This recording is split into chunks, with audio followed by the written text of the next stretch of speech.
শাসনের দাবি জানিয়েছে ব্যারাকপুরে আনন্দপুরি মাঠে আয়োজিত হলো রাজ্যপাল এবং সিপিআইএমের প্রতিবাদ বিজেপির সভা। পরিকল্পনা মমতাকে বাঁচানো। উপস্থিত ছিলেন বিশিষ্ট আইনজীবী। কারণ মমতার বিরুদ্ধে মানুষ এখন প্রচণ্ড বিক্ষুব্ধ, জনগণের বিক্ষোভ তৈরি হচ্ছে।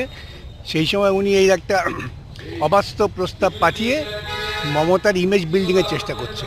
কালকে মমতা ব্যানার্জি মুর্শিদাবাদে যাচ্ছেন, কি বলবেন? অনেকটা দেরি হয়ে গেল। এগুলো সবই আপনারা ছকে বাঁধা গল্প। আমি তো কবে থেকেই বলছি যে মমতাও চাইছে একটা রাষ্ট্রপতি শাসন করে নিজের পিঠ বাঁচাতে, তারপর লোককে বলতে পারবে দেখো আমাকে ফেলে দিল বলে আবার ভোটে দাঙ্গা বাজাবার, ভোটের দাওয়া বাজাবার জন্য, আর কিছুই না।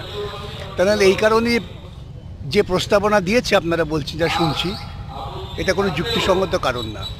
কুণাল ঘোষকে তো হাইকোর্টের পক্ষ থেকে একটা, সেটা তো অন্য ব্যাপার। হাইকোর্টের অবমাননা, হাইকোর্ট তাকে নোটিশ করেছে।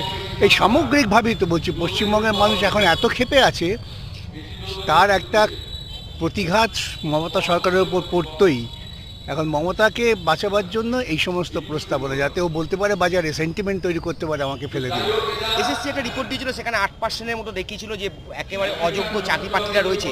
এই অযোগ্য চাকরি প্রার্থীরা থাকলে আগামী প্রজন্ম নষ্ট হতো, তাই কি আপনার এই লড়াই ছিল? বটেই তো। শিক্ষা, পশ্চিমবঙ্গ পৃথিবীর কাছে পরিচিত একটা শিক্ষিত প্রজন্ম বলে। পশ্চিমবঙ্গের কৃষ্টি মানুষের সম্মান করত। মমতা একেবারে টান মেনে পশ্চিমবঙ্গের সংস্কৃতি, পশ্চিমবঙ্গের কৃষ্টি এবং শিক্ষাকে নর্দমায় নামিয়ে দিয়েছে।